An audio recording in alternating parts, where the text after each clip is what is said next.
오늘 설교 성경 본문 말씀 제가 봉독합니다.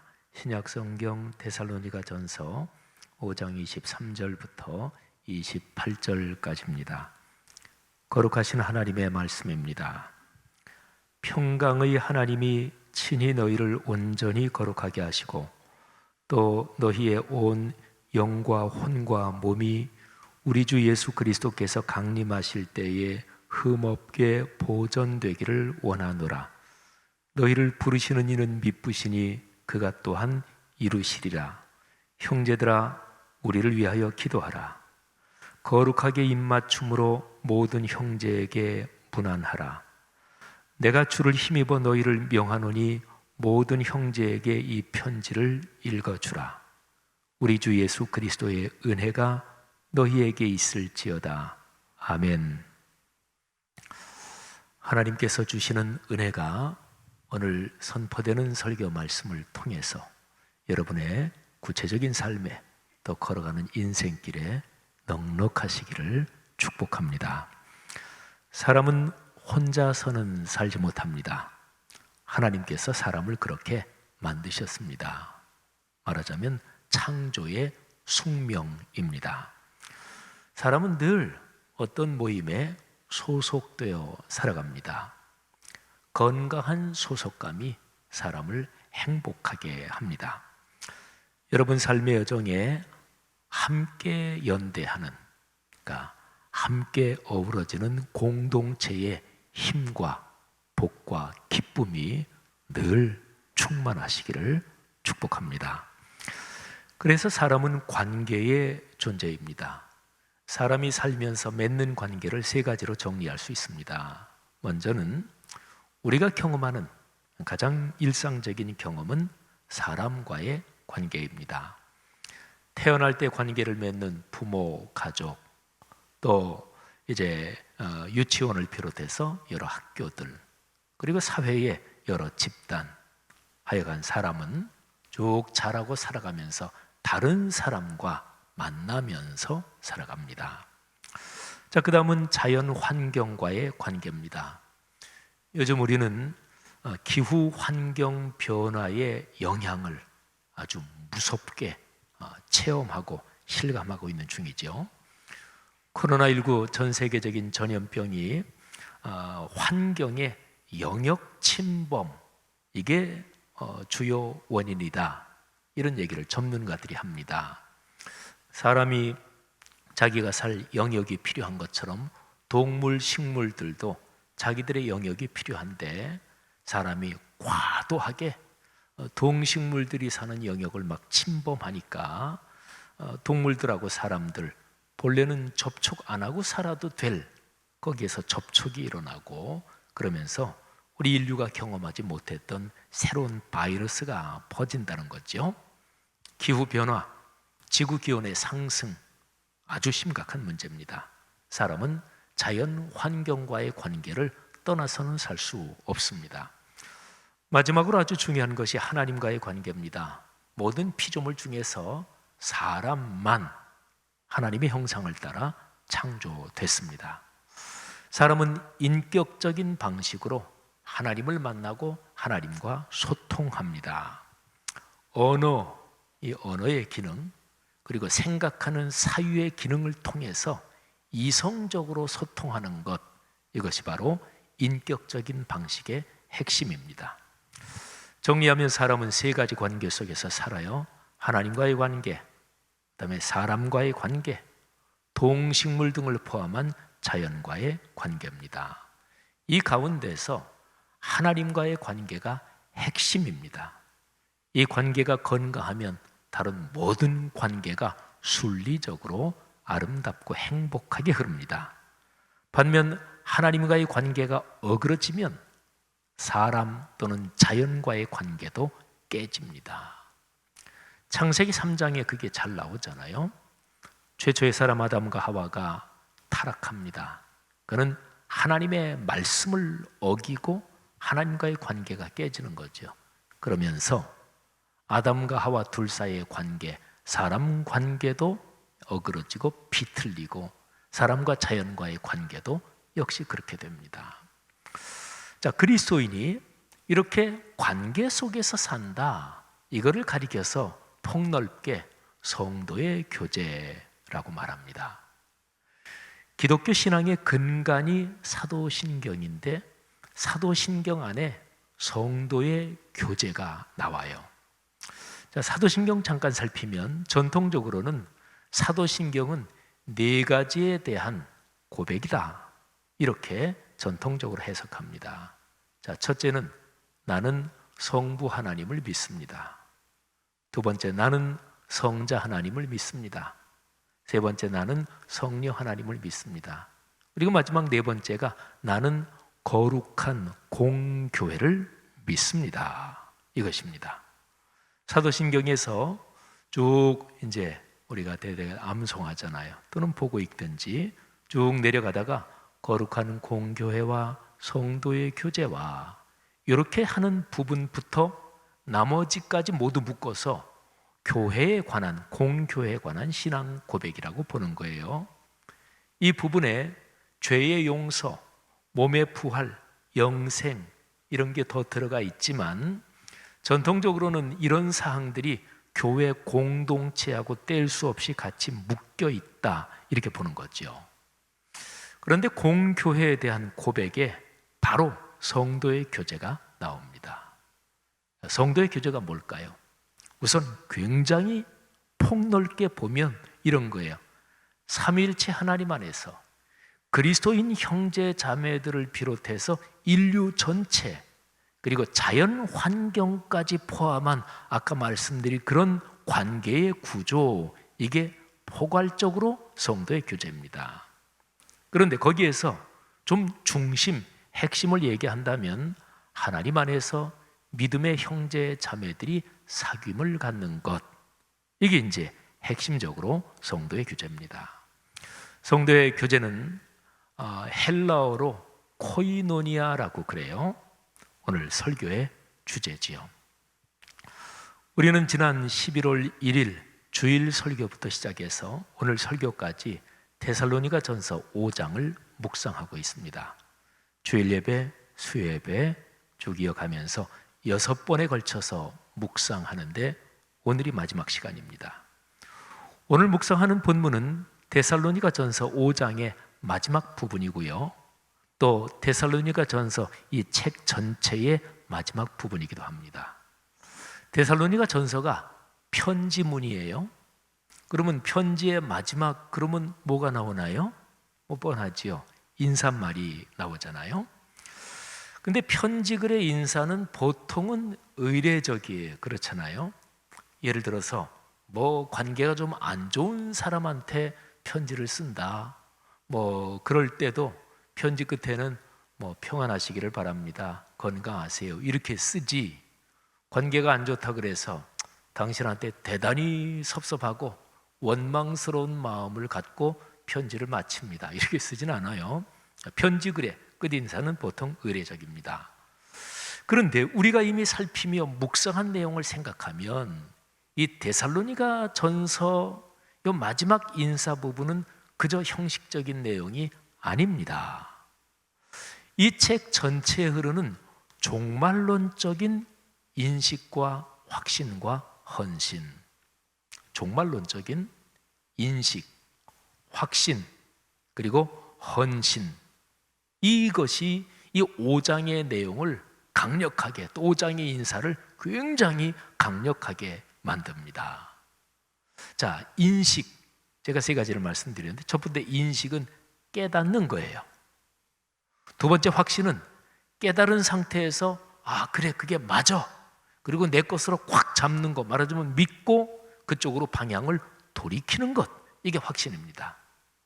마지막 헌신은 행동하고 실천하고 순명하면서 인격과 삶이 변하는 것입니다. 데살로니가 전서 5장 마지막의 인사는 이런 이유 때문에 굉장히 깊고 선명한 권면으로 우리에게 다가옵니다.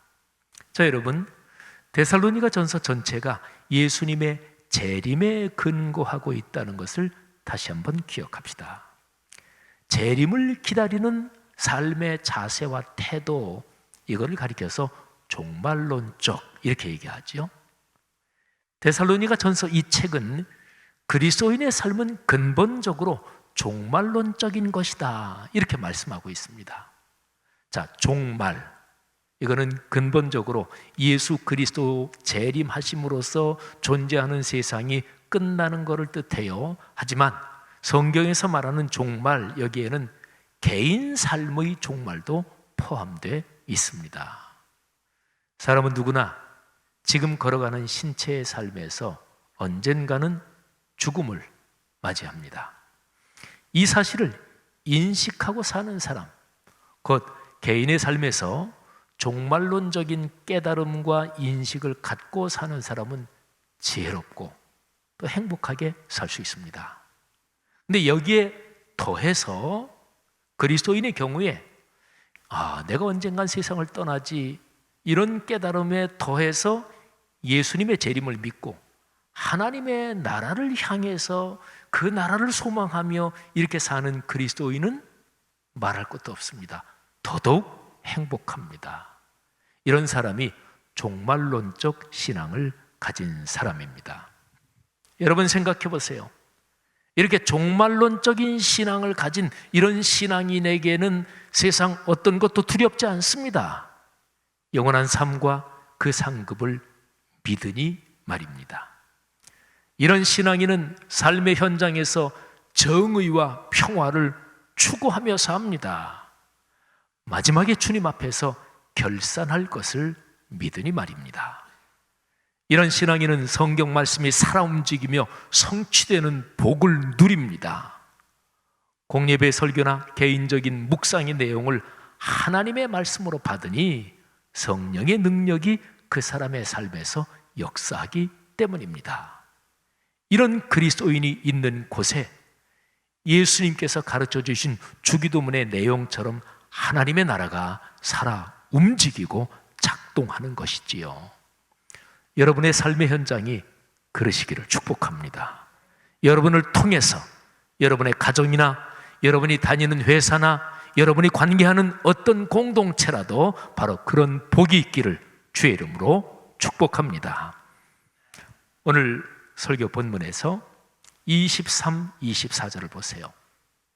편지의 발신인 바울은 그리스도인이 종말의 때에 승리한다, 하나님의 거룩한 영광에 참여하는 승리를 경험한다, 이거를 확신하고 있습니다. 평강의 하나님이 친히 너희를 온전히 거룩하게 하시고 또 너희의 온 영과 혼과 몸이 우리 주 예수 그리스도께서 강림하실 때에 흠없게 보존되기를 원하노라. 너희를 부르신 이는 미쁘시니 그가 또한 이루시리라. 아멘. 그렇습니다. 교회는 종말론적인 확신과 승리와 축복이 가득한 곳, 그런 공동체입니다. 성도의 교제가 이루어지는 마당이 바로 이런 교회입니다. 이 편지 마지막의 인사에 성도의 교제가 어떤 것인지 아주 잘 드러나요. 그러니까 23, 24절, 우리 그리스도인은 종국에는 승리한다, 합력하여 선을 이룬다, 결국 우리는 하나님의 영광에 참여한다, 이거를 딱 깔아놓고 그 다음에 25절부터 5, 6, 7, 8 이 4절 내용에 종말론적인 승리의 확신이 가득한 성도의 교제 항목들이 나옵니다. 먼저 25절을 봅시다. 사도 바울은 데살로니가의 성도들에게 기도를 부탁합니다. 우리를 위해서 기도해 주십시오. 중보 기도지요. 기도는 성도의 교제에서 핵심적인 사항입니다. 형제들아, 우리를 위하여 기도하라. 자, 바울은 이어서 형제 사랑의 인사를 전합니다. 성도의 교제는 예수 그리스도의 십자가에서 드러난 하나님의 사랑, 그 아가페의 사랑에 토대를 두고 있습니다. 그리스도인은 서로 여러 가지 이런저런 삶의 상황과 연관해서 우리 인사하잖아요. 인사할 때 십자가의 사랑을 전하는 거예요. 십자가의 사랑을 확인하는 거예요. 자, 26절이 이렇습니다. 거룩하게 입맞춤으로 모든 형제에게 무난하라. 자, 이제 27절입니다. 바울은 자신이 보내는 편지를 모든 사람에게 공개적으로 낭독해 주십시오 이렇게 말합니다. 그런데 이 내용이 강력해요. 주님의 권위에 근거해서 명령하고 있습니다. 이 27절 내용은요, 교회라는 것이 말씀의 공동체다 이거를 가르쳐 줍니다. 말씀이 있어야 교회예요. 말씀이 살아 움직여야 성도의 교제입니다. 자, 27절 보세요. 내가 주를 힘입어 너희를 명령하노니 모든 형제에게 이 편지를 읽어주라. 자, 이제 마지막 28절입니다. 어느 편지에나 제일 마지막에 나오는 의뢰 그런 내용이에요. 그런데 말씀드린 대로 데살로니가 전서의 종말론적인 분위기를 생각하면 그 뜻이 깊습니다. 보세요. 종말론적인 상황에서 하나님의 뜻대로 살려고 하는 성도들에게는 어떤 면에서 악한 영의 유혹과 공격이 더 심할 때도 있어요. 거룩한 말씀에 순명해서 살겠습니다 이런 그리스도인에게 그래서 반드시 필요한 게 위에서 오는 능력과 힘, 바로 은혜입니다. 은혜가 아니면 살아갈 수 없습니다. 28절에 그래서 이렇게 인사하는 거예요. 우리 주 예수 그리스도의 은혜가 너희에게 있을지어다. 아멘. 하나님의 은혜가 여러분에게 넘치기를 바랍니다. 여러분, 데살로니가 전서 5장 마지막 부분 5, 6, 7, 8, 25절 이하의 4절의 기도, 사랑의 인사, 거룩한 말씀, 그리고 하나님의 은혜, 성도의 교제에서 핵심적인 이 4가지를 살펴봤습니다. 오늘 제 설교를 마치는 부분에서 디트리히 본회퍼 목사님의 글을 제가 읽어드리겠습니다. 본회퍼 목사님 좀 들어보셨나 모르겠어요. 이분은 독일의 신학자요 목사님이었습니다. 히틀러의 나치 정권에 저항하다가 1945년 4월 9일에 플로센뷰르크에서 교수형을 당해 세상을 떠나셨습니다. 본회퍼 목사님은 기독교 신앙과 신학의 예언자요 시인이요 목자였습니다. 자신의 온몸을 던져 존재 전체로 그리스도의 길을 따르신 분입니다. 신학을 공부한 사람이면 본회퍼를 모르는 사람은 없습니다. 다 이름은 압니다.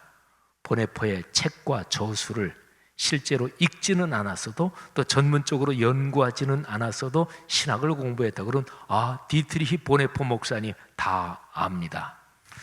그런데 일반 성도들까지 아는 건 아닌데 오늘날의 한국 사회에서 평범한 그리스도인들, 심지어는 그리스도인이 아닌 사람들에게까지 본회퍼의 이름이 많이 알려졌어요. 그 상황이 웃픕니다. 웃프다는 말을 모르시는 분들을 위해 설명을 드리면 웃기면서 슬프다 하는 얘기가 웃프다 그런 거예요. 요즘 뭐 쓰는 신조어죠. 본회퍼 목사님의 삶과는 완전히 다른 어떤 엉뚱한 양반이 내가 본회퍼의 길을 걷고 있다 이렇게 대놓고 자처하는 바람에 본회퍼라는 이 귀한 분의 이름이 어떻게 많이 알려지게 됐어요. 아주 웃프지요. 본회퍼가 21세인 1927년 베를린 대학교에 제출한 신학 박사 학위 논문의 제목이 바로 오늘 설교의 제목 성도의 교제입니다. 라틴어로 하면 상토룸 코무니오 이렇게 발음합니다. 20세기 신학의 거장인 칼 바르트, 이분도 목사여 신학자였는데 이 20세기 신학의 아주 거장인데 칼 바르트는 이 디트리히 본회퍼의 논문을 보고서 이거는 신학적인 기적이다 이렇게까지 극찬을 했습니다. 본회퍼 이후에 진행되는, 그분이 39세의 나이로 세상을 떠났으니까, 근데 1945년 이후에 50년대 특별히 60년대 이후에 종교성 없는 기독교 또는 현대 세속사회에서의 기독교 이런 거에 대해서 본회퍼가 예언자적인 그런 역할을 하면서 신학이 전개되고, 저도 대학원 공부할 때 그런 내용을 공부했던 기억도 머리에 있습니다. 대한기독교서회에서 2010년에 출간한 디트리히 보네퍼 선집 제1권이 성도의 교제예요. 오늘 설교와 관련되는 내용을 제가 이 책에서 몇 군데 뽑아서 읽어드리겠습니다. 사실은 신학적인 서적을 그대로 읽어드리면 성도들에게는 금방 이해도 안 되고, 이게 논문형으로 전개된 거기 때문에 이게 쉽지 않지요. 그래서 내용의 연결 또는 내용이 쉽게 이해되도록 제가 글을 다듬기도 했고, 그리고 기본적으로 구어체로 제가 표현해서 읽습니다. 이 글을 인용이 좀 긴데요, 그런데 잘 들어보시면 교회, 성도의 교제, 말씀, 중보기도, 공동체가 함께 가는 연대, 이런 내용이 들어있습니다. 제 설교 원고를 페이스북에 늘 올리는데, 오늘 설교는 어제 토요일 날 페이스북에 올렸어요. 근데 그 글을 보면 거기에 이 인용문 중간중간에 괄호 안에 숫자가 써 있는데, 제가 말씀드린 그 책의 페이지 넘버입니다. 그 페이지에 가면 그 내용이 있다는 거예요.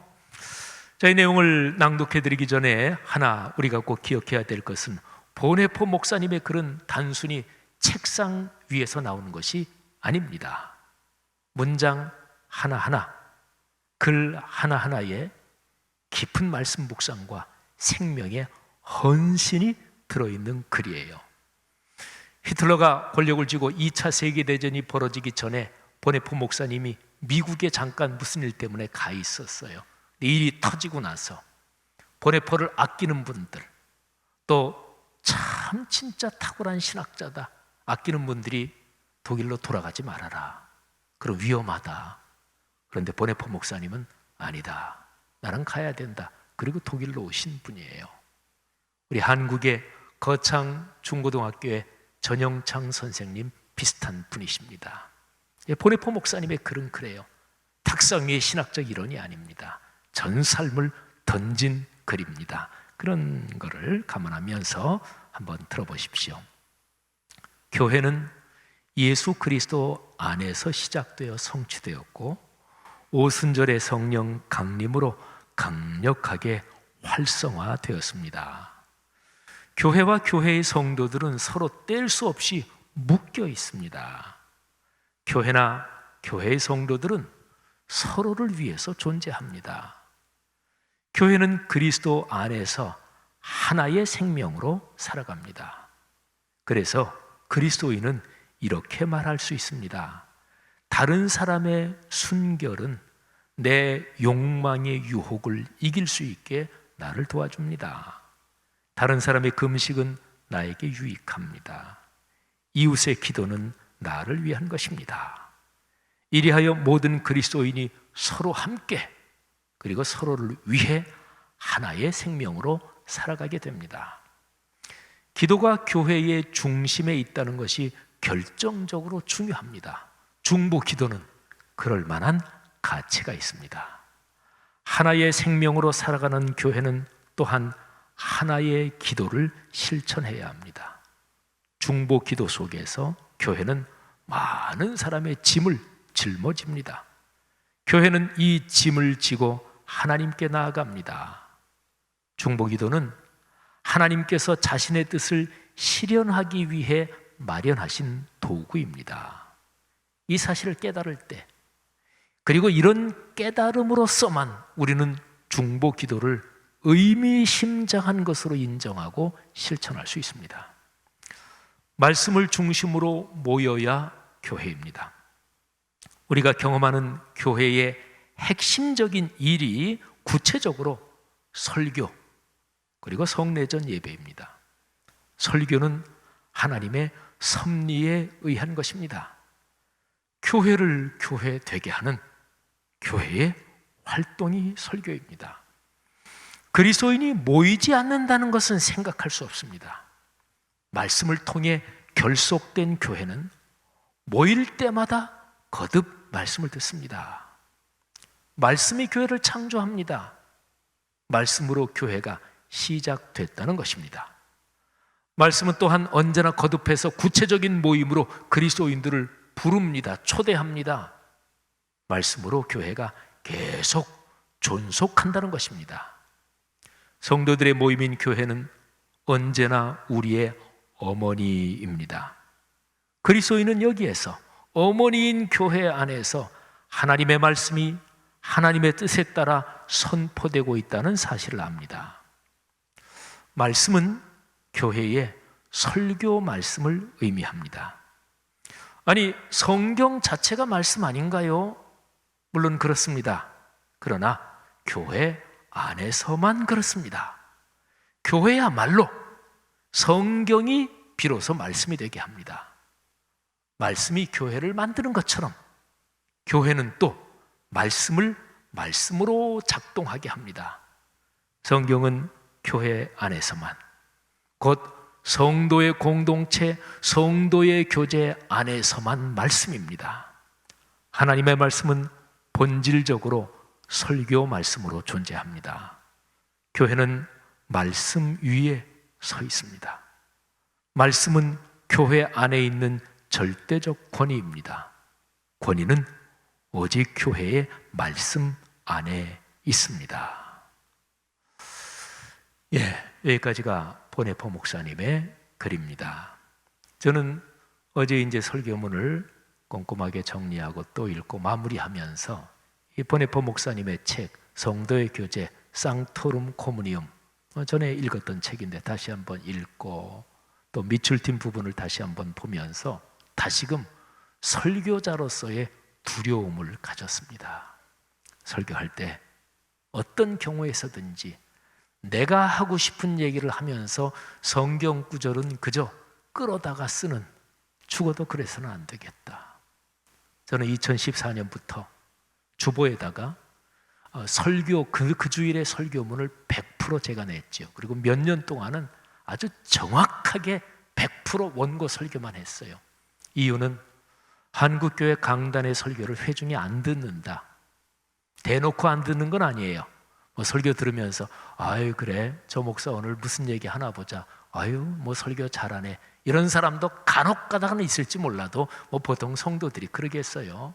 근데 무의식 중에도 목사가 설교하면 그렇게도 해석할 수 있고 또 다르게도 해석할 수 있지.